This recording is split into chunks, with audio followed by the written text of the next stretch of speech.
All right, here we go. I haven't done a live in a little while, and this is something that I've been toying with doing for a while. I'm going to give it a good little lead up. Don't worry. This is not going to be a somber, this isn't going to be a message about, being better each day. This isn't going to be a message. It's going to be a little different than my normal message. I'm a little bit fired up. I'm going to talk about leaders. So for those of you guys just joining, thank you guys. I see you jumping on here. You know I like to jump on last minute. Kayla, I see you on there. I know that you are dying to hear this message based on all the nonsense you give me through your husband Travis there. Congratulations on the dog. But yeah, hey, so I'm pretty fired up today. I'm a la fresco. I'm sitting on my back patio. And this is something that if you guys know me, I've been kind of toying with the idea of launching these new series. The last big series that I did was called The Foxhole. That was last October. Hey, what's up, Travis? I did the Foxhole series last October. And it was basically my way of showing gratitude towards those people in my life that were super influential, that meant a lot to me as I went through each day. It was a series that I dedicated to outwardly showing gratitude. That was one of the main components that was missing for so long in my life. So that was the last series I did. And as I get ready to transition into the summer with all the other things I have going on, what's the one thing that I love to talk about other than talking about myself? For those of you guys on here, you know I love talking about myself. But what's the one thing that I always talk about the most? That is leadership. Not saying I'm the world's greatest leader, but I have a lot of experience doing it. I've been very blessed in my career to have been around a bunch of really amazing leaders. NCOs, officers, warrant officers, senior ranking, junior ranking. I've been very blessed to be around a lot of different leaders. And I love to talk about leadership. There was a season of my life where I was probably not considered a great leader by others based on, if you ever listen to the podcasts I did, the Present Fathers, where I was like really hardcore and super aggressive, and that kind of turned people away a little bit. However, we were able to get the mission done. And then there's been seasons of my life where I think people would say that I was a good leader. So here is the series. Stay tuned. I'm not exactly sure when it's going to launch, but I love this title. So here's the title. Tell all your friends, those of you that are on here. Maxwell, I see you on here, brother. Hope you're well. Hope your wife is doing well. All right, here's the series. I'm going to launch it pretty soon. I'm not sure when, but here's the title, and we're going to jump into it right after I talk about this. The title of the new series that's going to be coming out is going to be called this: Bad Leaders Sleep Like Babies. So I've said that a little bit in the last few months. I've said other versions of that in the past. And if you're not exactly sure what that means, I'm going to tell you what I think that means, right? I'm going to tell you why I think that is. And I'm going to tell you maybe some reasons, why I came up with that title. Cahill, what's up, brother? So here we go. I got a few notes here, but I'm running and gunning. I'm not somber. I'm not sad. I'm not, in my own head today with all the other deep side of me. I'm in like the fired up mode, ready to go. So, tell your buddies, tell your friends, if they're not followers, tell them to follow, shameless plug for Dash Legacy. And let me know, drop comments in here as we're talking, guys. And then, we'll get rolling. John, what's up, man? I knew you wouldn't miss me. I appreciate the love, brother. Oh, look, got Burger on there, man. Got the crew. You guys are all excited to hear it. Well, if you just joined, I'm going to get started now. You guys can tell I'm fired up. My parents aren't on here yet, because if they were on here, my wife's not on here either. If they were on here, they would tell you, oh yeah, Grant's fired up, man. He's in the zone. So the title of the new series that's coming out is going to be called Bad Leaders Sleep Like Babies. I was actually just texting my buddy Alan about this a minute ago. Before we got started. All right, so let me tell you why this is. Let me set the stage for you. Scene setter. You're in your office job. You're in your military job. You're in whatever walk of life that you're in, and you're around. Sorry, the bugs and everything are flying around out here. I always forget that I live in the middle of nowhere in Tennessee. All right, scene setter. We'll start over. Reverse it. Let's go. Got all the bugs out of my nose, hopefully. You're in a meeting. You're in the military. You're in a commander's update brief. You're in some kind of army briefing. You're you're working at Kroger, like whatever it is you're doing, right? You're sitting around with a bunch of different leaders. And yeah, bad leaders, John, that's what it's called. Bad leaders sleep like babies. You're in this meeting. Going into the meeting, you have some reservations about the way you think things are going to go, right? Maybe it's a project you didn't get accomplished, or your team. Maybe there's a bunch of things that you know are going to be brought up in this meeting that just, may not go very well. Doesn't mean it's bad, but, maybe there's a suspense that you're only halfway through. Maybe something like that. So you're going into this meeting knowing that there are things that are not going to just go perfect, right? So once this meeting starts, let's say you're in a civilian setting. This meeting starts, one of the coworkers there is sitting there and basically saying everything opposite that you are prepared to say. You're saying this, they're saying that. And you notice in these interactions and these exchanges, you notice that you start to get frustrated. You notice, that maybe you're getting even angry about it, right? The hair on the back of your neck is standing up and you're scribbling, or like we do now, we're grabbing our phones and we're texting our teammates or somebody next to us, and we're saying things like this in our head, like, what is this guy saying? How are they saying this? What is going on? That's nothing like what we talked about. That's not the plan. This guy is in left field. He doesn't know what he's talking about, et cetera, et cetera. You guys have all been in meetings like this. You've all been around leaders like this. And you notice that you're getting more and more frustrated and you're getting more and more anxious when it's your turn to talk.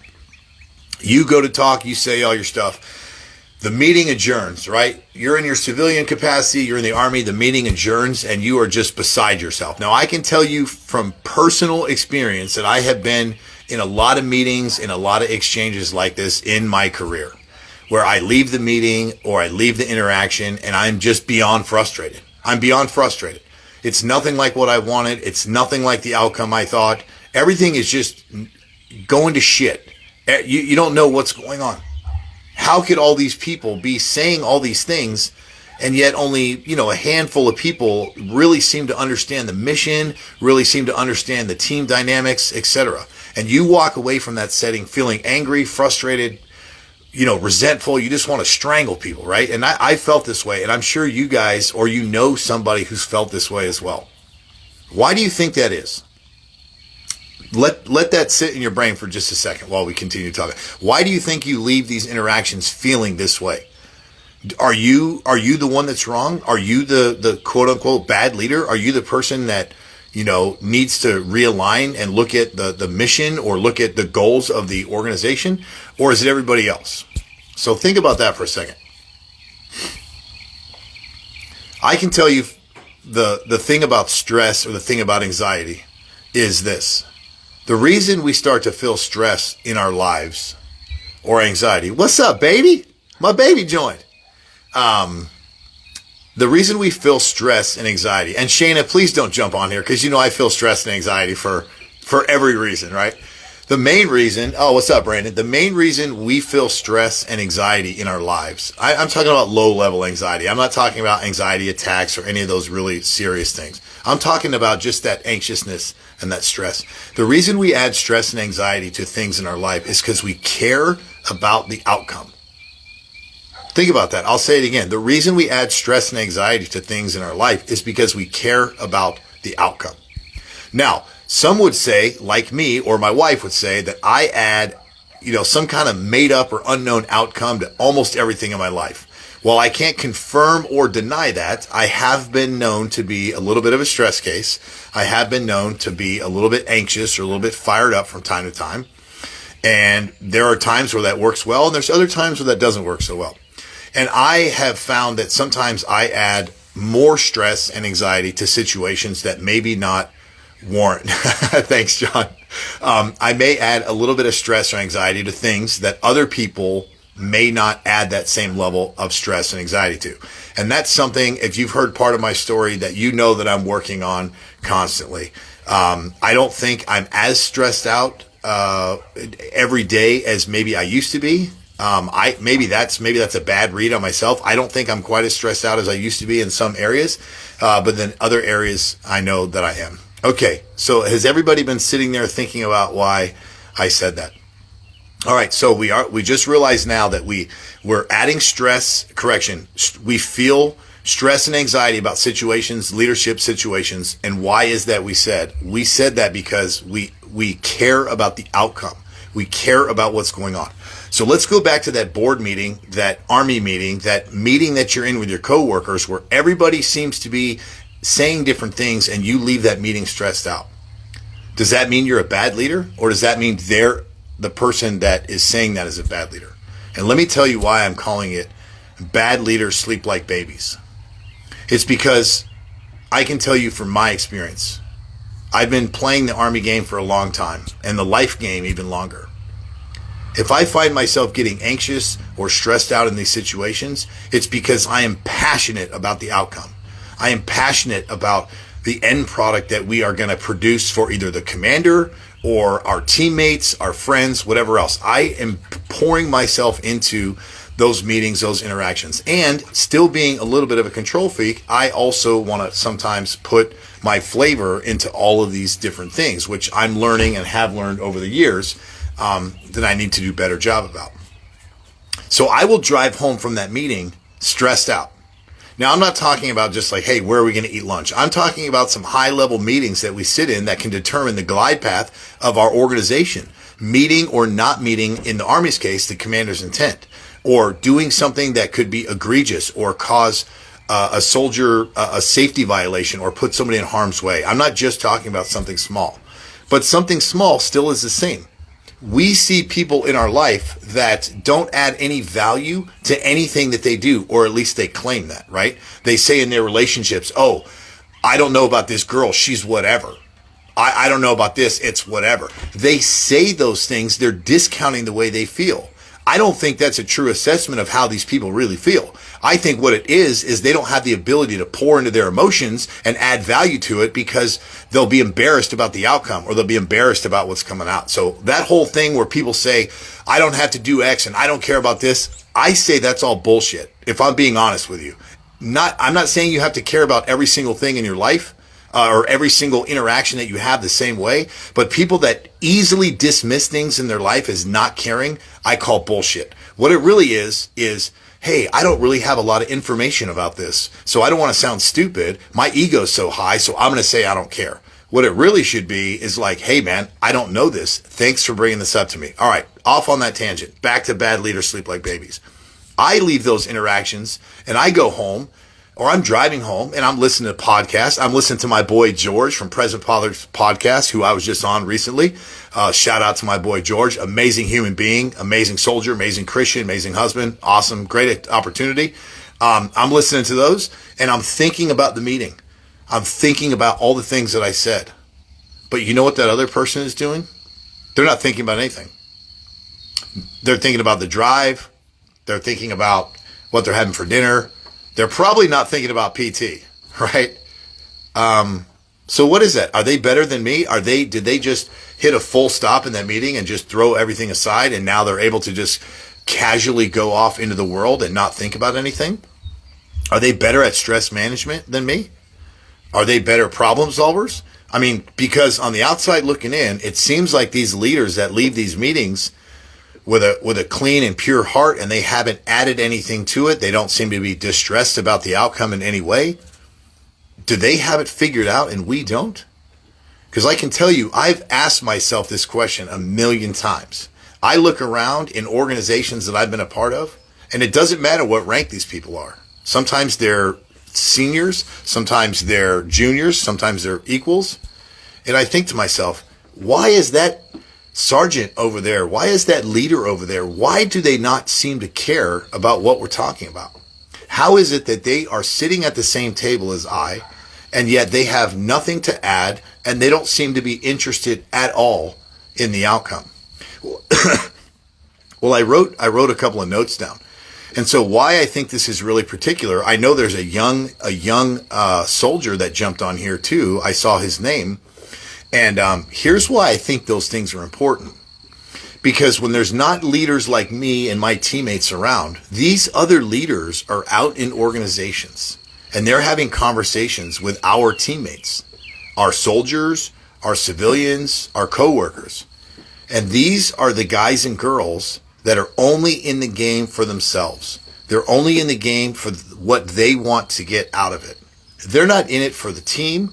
They're not in it for the mission. They're just in it for themselves. And I'll tell you the other thing that makes it equally, if not more, dangerous is that guys and girls like this go through organizations like a damn clandestine CIA operator. They have all the right language. They say things like, oh, I'm in it to take care of the team. I'm always here for the soldiers. I'll be the first one at work and the last one to leave. Oh, me? I always put my team first. But yet they're sitting in these meetings and they're completely lost about what's going on. Oh, and by the way, I know in my organization and your civilian organization is likely the same. The biggest doers and the heaviest hitters in that organization are the junior ranking people. In my organization, it's the specialists, E4s, E5s, maybe some young lieutenants. So do you want your team being mentored by leaders like that who are sleeping like babies at night when bombs are being dropped somewhere else? And they're so cavalier about where they place their emotional intelligence in these situations. And then they're the ones that tell you, oh, I have the soldiers or I have my team in mind. I hope people out there are listening. And I hope you have leaders in your organization like this. Because everybody on this thing and everybody you might share this with and everybody that I know, I can tell you, we can figure you guys out in a very, very short amount of time where your allegiance is. Is it to your team? Is it to the mission? Is it to your organization? Or is it to your evaluation or your own twisted self-interest? So I go back to the boardroom. Here is one technique that I want to talk about. There might be others that come up here shortly, but one technique I just talked about recently to deal with a bad leader. And it's been rotating around in my brain for a while. There's a couple different things that play with this one. One is called Pride and Ego Up. That's like a military police investigator ruse where you speak to somebody's pride and ego. It's also a psychological like modality where you can like play into their pride and ego to get the determined outcome. And the other technique is called leading up. This isn't something I've created. This is something that I've figured out ways on how to use, right? So let's talk about pride and ego up and leading, pride and ego up and leading up. When you have one of these bad leaders at these meetings, right? So let's say you have somebody at one of these meetings that brings nothing to the table. You've got 15 things that you need them to action, and they're not actioning it. In fact, they say at the meeting something completely different, right? So this is the guy or girl that's making you stressed out about the mission, about the new launch of goods and services that Amazon is dropping, whether you're a teacher, a firefighter, whatever organization you happen to be in. I think there's a lot of military people on here, but if you're not, this applies anywhere. So let's say you have one of those really bad leaders that says all these awful things at this meeting. What's a technique that you can use? Now, if you're senior in your organization to this person, it's very easy to figure out how to use your rank and position or whatever in order to gain something out of them. You can be very directive and say, oh, hey, what about this? What about that? There may be a position where they have to answer, or you may be able to set a suspense. But we all know how to navigate that, right? I'm a senior leader in my organization. I've been navigating this like many of my friends that are on here for a long time. What about the junior ranking soldier or that junior associate at XYZ roofing company? How do they have this conversation with the CEO? How do they have this conversation with their direct supervisor who obviously isn't in the game? Well, sorry about that. Well, I can tell you, here's a good way to do it. You say things like this. Hey, I've noticed that all those things that you've been telling me seem to be a little bit different from what the mission is that we have. I would love to sit down with you after this and figure out if there's a way that we can talk about this. You see what I did there? I didn't put this person down for basically saying bullshit in a meeting. I approached it in such a way that I wanted to have them work with me so we could figure this out together. So we could take that time to sit down and maybe have a conversation. Now, once you gain that conversation with this person, depending on the rank structure or whatever else, how you do the pride and ego thing is very simple. And I just thought about this. The guys on here now that are working with me. You're going to try this on me very soon, right? Not that I'm a bad leader, but you're going to try this technique and you're going to see if I can catch it, right? But me and John, me and Brandon, me and Travis have had conversations like this. And I think, I'll just say SGM. I still feel weird for some reason calling my boy, SGM, by his first name, but pretty soon. All right. Once you get in community with them, you say things like this. Man, you brought a lot of good information to the table. I can tell that you really came prepared for this and that you really took a lot of notes when we got the mission. Hey, can you explain this, and this to me? And basically what you're doing now is you're trying to get a conversation going with this person and figure out why the things you brought to the table and why the things they brought to the table are so completely different, right? The pride and ego thing, you have to be very subtle about. I can tell you if somebody is got a pretty high IQ or figured out, they'll be able to tell right away that you're buttering them up, right? So I don't advise doing this unless you kind of know this person or you're really skilled in doing that. And it's nothing bad. It's just about language, right? My buddy John's on here. We talk about words matter and languages, everything. You can do a lot by just changing the way words go when you're dealing with bad leaders or whatever else. You can easily do it. But let's just say, for example, I had a conversation with somebody recently about this individual in the Army was going to have a conversation with a very senior ranking person at our higher headquarters, right? At the 2-star level. I'm not saying what rank this person was, but they were a very senior person. And my friend called me and asked me for some advice. And I gave him the same advice because he was trying to get into a conversation with his senior leader right after this senior leader had told him some news that he didn't want to hear. And that's basically what I told him. I said, look, man, you know if these guys are in the game or not. So you have to get into that conversation. You have to say affirmative statements when you're dealing with people like this if you want to have this conversation. Here's a better example. This senior leader, who's not a bad leader, told my buddy that he got canceled on a mission, and he was really upset about it. And my friend was really upset for a long time about it, and he gave me a call, and he asked me for some advice. Well, here's the thing. The senior leader didn't stop caring about the mission that he had. He didn't stop caring about his higher headquarters mission and intent, like what his higher level wants to do. He just told him he couldn't go on this. So the advice I gave him was this. Talk to that senior leader and say, hey, I understand that you canceled that, but you know the importance of that mission is still going on. How would you like me to capture the information from that mission so it can paint you the best picture back here in the headquarters? You see, if he would have gone on that mission, it would have been very easy for him to paint the picture for this senior leader because he would have been there on the mission. And he could have got real-time updates on everything that was going on, which would obviously met the commander's intent in the mission. But in this case, he canceled it. So I just simply told him, hey, man, just move some words around and say things like that. Hey, how would you like me to capture this information for you, since I know I won't be there, that will still get after your mission and your intent so you can, achieve your objectives? All right, let's go back to the bad leader. The last thing I want to talk about on this leading up then, oh, hey, Alan, that happens all the time on Instagram. The audio goes really slow. I don't know why that is. The last thing I want to talk about, I know there's a young soldier on here, and I want to talk briefly about bad leaders and counseling. Everybody talks about this in the military, and it's kind of a joke, right? We say counseling, and anybody that knows that counseling sometimes goes by the wayside. But there's a lot of things that are very important when you counsel somebody. And I'm not saying just counseling them on paper. I will be the first to tell you, as a civilian in my organization, I do my counselings.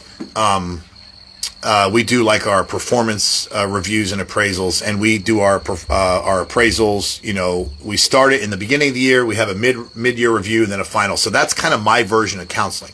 I'm a far better in-person counselor than I am on paper. Although on the Army side of the house, I've had to write a lot of counseling statements. But let me tell you why I think counseling is very important and why a lot of bad leaders don't do it. Number one, bad leaders don't counsel because they're lazy. And when I say counsel, I don't just mean on paper. I mean talking with your soldiers, interacting with them, getting to know them, finding out about their family, their loved ones, whatever else. Being in community with your soldiers, right? Everyone's heard of This Is My Squad, right? In the Army Reserve, it's a little bit different. It's more rotational, more transactional. So as a leader, you got to be really nimble, right? You got to really understand the dynamics of engaging with Army Reserve soldiers, as it's a little bit different than active duty. So let me tell you why else counseling is important. Because as leaders start to continue to go up the ranks and grow, you will hear things like that person shouldn't have been promoted, or that person should have been promoted, etc. And if leaders aren't taking the time to counsel them, then how do you know what your left and right limits are? How do you know if you're on the right trajectory for success? You guys that are on here that know my good friend Chip Chaddock, he has this phrase, and I did a video about it, and I love it, but I'm going to put it on here for those listening. And it's like this. He says, so many times in the military and in life, we prepare the path for the person, but we don't prepare the person for the path. And the military, that light just went off in my head, because we do that so often. We know the glide path and trajectory of ranks and jobs and different things people should do, but we don't necessarily pour that time and effort into preparing that person to go along that path. So the counseling, here's a way to get around that. And this goes for your civilian jobs as well. This goes for any interaction. If somebody has owed you something, a check back on how you're doing, a counseling, a performance appraisal, a mid-year review, whatever the case may be, if they haven't given it to you, I've used this in the Army and it's really effective. So Cahill, if your first line leader is not, if you're still on here, if your first line leader has not given you a counseling, use this technique. And you know who I am too. So if this doesn't work, you can tell me, and I probably know your leader. You say things like this: hey, I know it's about time for my quarter counseling. I know you've got some really great things that you're going to line out for me to stay on top of this next year. However, there's a part that I would like to add to my plan of action that I really want to check with you on. So see what you did there? You're basically reminding this person in a positive way that the counseling is due, and you're talking about it eagerly, like, I'm excited to have this opportunity for you to sit down and counsel me. Without going sideways and telling this leader, like, hey man, or hey woman, you've done a bad job in counseling me. You haven't stayed in the game to do this, right? So it's just about subtle language and words. All right, let's go back to the boardroom now. I'm going to close it out here in just a second. Let's go back to the boardroom. Let's go back to that meeting we talked about. I still leave these meetings a little bit stressed out. I still leave meetings like this a little bit anxious. Not always, but sometimes. So if you find yourself in that same situation, just remember, not every feeling that you leave with on stress and anxiety about these things is bad. In fact, I challenge you to give yourself a little bit of grace in this arena. Because a lot of times, like we've mentioned, you're adding stress and anxiety to these things because you care about the people that you're with, you care about your team, and you care about the mission. You don't want things to go completely haywire when you get away from that table or you get away from that meeting, because sometimes the outcome of an error can be very serious. Not to say that you want to drill down like I used to, George, if you're still on here, not like I used to, where you drill down to the point of driving everybody crazy, which I still do from time to time. But to the point that you want to show everybody that you care. So next time you find yourself in that situation, just remember, those bad leaders, they're going home sleeping like babies. They're driving home in their fancy car or whatever they're doing, and they're not putting any thought into any of those things that you guys are doing. And that should be all the reason that you need to know right there that you are on a far better path than that leader. Because you're invested, you care, you want to do right by your team, the soldiers, and the mission. Or take out the word soldiers. You want to do right by your team, whether you work at Chick-fil-A, Starbucks, if the Ashbys are still on here, maybe you work over there in a government installation. Whatever it is, you care about the outcome. So think about that when you're dealing with these really bad leaders. So over the next couple of weeks, I'm not exactly sure the timing of it.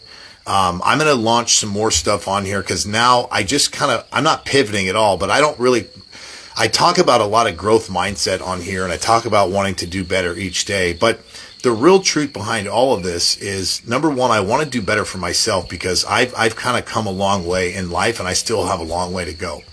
The other reason is because I'm in a leadership position in my organization in both my civilian and my military capacity. So I want to do these things every day, these practices, these good behaviors. So when my time comes to shine, hopefully it will shine, when my time comes to shine, that I am as well prepared as I can be to deal with whatever I need to in both sides of my career. I also want to be able to be a good leader.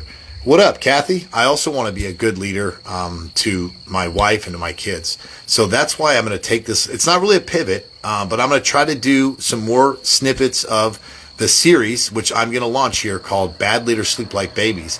And I'm going to pepper it with little things and experiences that I've had along the way. And so next time we do this, I would love for you guys to like chime in.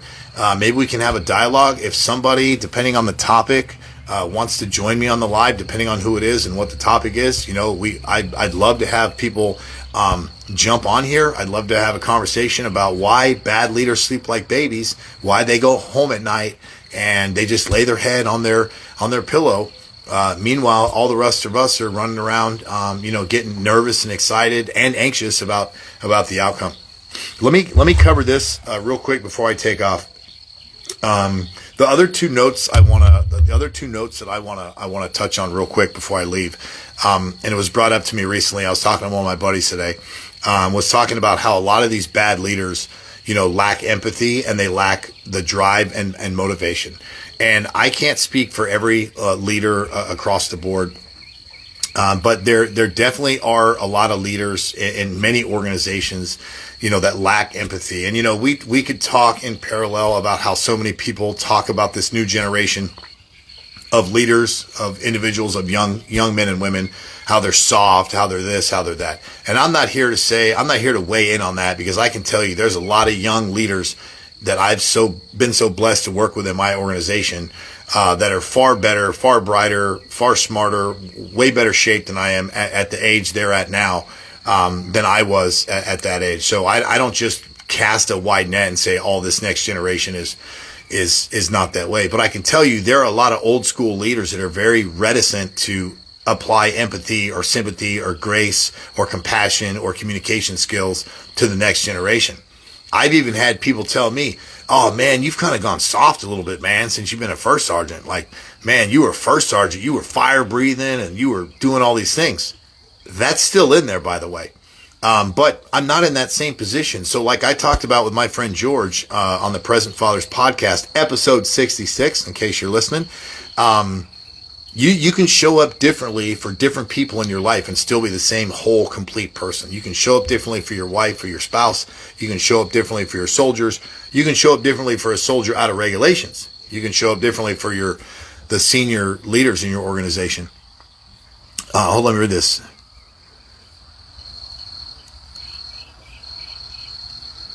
It's not all of the next generation, is also where you work and if their jobs are on the line ever for their super. Yeah, absolutely. I agree with you, Kathy. Like a lot of people say that all the time, like this young generation. Yes. Are they different than us? Absolutely. Do they have things that, maybe we don't, at first glance agree to, the way they problem solve or whatever else? Of course. Have I put down some young generation of people because of how they act? Yes, I am guilty of it also. However, I've never cast a blanket statement over the next generation or two generations below me. Where I will cast the net, though, where I'm able to cast the net, is at my level in my current organization when it comes to senior leaders, because I fit that demographic. My age, my rank, my position. I'm the first one to say there are a lot of people in that arena that need to step it up. And everyone looks at me and my friends, they go, oh man, you guys are getting after it over there. How you doing all these things that you're doing? It's because we care. It's because we're vested, because we trust our leadership. We have great people that we work with. We communicate well. We lower our egos. We sit at the table and we have problem solving, meetings, and we figure things out. That's why. It's not just me. It's not just the people that I know that are on here. This is how you should run and you should be in an organization. And Kathy also said it's also the old leaders that have tenure and have nothing will happen to them. That's exactly what I'm talking about. In my situation, there's a lot of senior leaders in my organization, that when I say organization, I'm talking about kind of the big thing of it, right? Not my specific, small unit that I'm in, but my organization. There's a lot of people that are retired on duty that are just mailing it in. And you know who you are out there. And guess what, guys? Leaders, junior leaders, they know who you are too. You're not hiding. You're not faking the funk on a nasty dunk. They know when you're retired on duty. They know when you're in it just for yourselves. They know when you're not taking a PT test with anybody else in your organization and you randomly show up with a PT test. They know these things, guys. And that's how you sleep so well at night. That's how. Because you're only in it for yourself. You're not vested into the team, the soldiers, or the mission. So that's how it all boils down to, guys and girls. That's the first opening intro of why bad leaders sleep like babies. It's because they just don't care. So if you're listening out there and you know somebody that you think is a bad leader and they're sleeping like a baby at night, I wouldn't say write them off completely. I would say reach out to them and see if you can be in community with them. Direct them to the Dash Legacy page. Shameless plug again. No, reach out to them. Have these conversations. You know, just like we get to know our junior leaders in our organization, there is nothing wrong with checking up on those senior leaders, asking them how they're doing, asking them about their personal life, asking them about their goals. What do they want to do with the last few years, if that's how many it is, of their time in the organization, whether it's military, whether it's civilian? Have that conversation. I'm sure there's good things that you can glean from a conversation with them, but they may not be willing to come to you. But it's okay because we're great leaders now. So you are going to go to them and you're going to check on them and you're going to see how they're doing. You'd be surprised. Sometimes these guys and girls that we list as bad leaders, they are actually bad leaders, but a lot of times they're good people. Sometimes they just need a little tweaking, a little conversation to figure out, hey man, I'm not in the game anymore and I need to really move aside so I can leave an opportunity for the next group of guys. Because the last thing you want, bad leaders out there, while you're sleeping so good at night, is we don't want you to do something that could potentially harm our soldiers, harm our people in our organization, or harm the mission. So hopefully you've got enough great bullets on your evaluation. Hopefully you've got enough gold pens for the amount of makeup compacts you sold in Iowa last month, if that's the job you're in. But now is time to lower your ego and realize that you're not in the game anymore, and it's time for you to step aside. Just gracefully bow out and gracefully let all those other people that want those positions to get in there and show their way on how to do things. All right? Can you guys do that for me? If you're a bad, good sleeping leader, if you're hearing me out there, look in the mirror each day. You know if you're in the game, guys. Even the worst leader in the world can look themselves in the mirror and know the truth about what's in their heart. What are they doing each day to bring credit to those most important relationships in their life? They know it, guys. We know it too. Thank you guys so much for joining. You can see this beautiful ambiance in the background. It went from a sunset to now these dark lights. Wow, this couldn't have been more amazing. As you can tell, I'm super fired up. Please tell your friends. Please tell your loved ones. Dash Legacy, still trying to get after it. Still trying to bring... brought a little heat tonight, guys, a little bit different than the somber, oceans playing in the background. But hey, that's my heart too, right? It just depends on how I'm feeling. I had a great, couple of days. We had a really crazy day with weather over here. And then God put it on my heart the next day to get out into the community. And I had a very emotional time, truth be told, with the tornado that we had. It kind of touched me. It not touched us physically. Just kind of put it on my heart, man, like how quick things can change and how, I had a lot of anxiety and stress when I was with my family in that closet because where the tornado was, it was really close to us. And, it just kind of put a lot of things into perspective for me. And it was, and I pray for all those that were affected by it. I do know some people not far from here that I went to go help that were affected by it. Luckily, they were okay. But not far from where I live, they did have a fatality and some injuries. So, it's really bad when things like that happen. The only thing we can do, being on this side of the earth, is learn, right? Learn from those things, right? There's nothing we can really do, maybe to prepare better. Sure, maybe some physical things we can do, but I can tell you one thing we can do is we can prepare ourselves mentally. We can prepare our minds. And I'm not living in a fatalistic world where I think we need to live, like Tim McGraw would say, like we're dying. Because like we always talked about, tomorrow's not promised. All we can do is show up the best we can each day. So that tornado was a good reminder of that. And that's what kind of prompted me to really talk more about the leaders too and all that, is because I'm still going to get anxious and excited at these meetings because I'm still going to care about the outcome and the people, because I just don't see any way around it. I've been trying to problem solve in this organization for a long time. And every time I find myself in these meetings, I walk away feeling the same way. And instead of everybody looking at me thinking like I'm crazy, guys, it's because we're passionate about what we do. We want the job to be done, and we want to surround ourselves with people that give a shit about the organization and the team. And I know where we work at, we do. But I challenge all you guys out there. Like, if you're feeling a little stress and anxiety about these other leaders, just know that it's likely coming from a position of how much you care. All right, enough for tonight, guys. Thank you so much. I really appreciate it. Please share this with your friends and family. Please let everybody know that Dash Legacy is here to stay. I got some big things. And stay tuned. We're going to do some more videos on why bad leaders sleep like babies. I encourage all of you guys to check out my page. Send me a comment. Send me a direct message. Let me know if you liked it. Let me know if there's a topic you want me to give my opinion about. Who knows whatever it is. Let's use social media for what it's intended for, not to put each other down or tear each other down, but to build each other up and continue to be in community with like-minded people. As always, I want each of us to wake up each day and do our best to live our legacy. Tomorrow's not promised. We got to show up for those most important relationships in our life. That's what I'm hoping to do each day, and that's what I hope for each of you out there. So thank you so much. I hope you guys have a great night. Do your best. Live your legacy.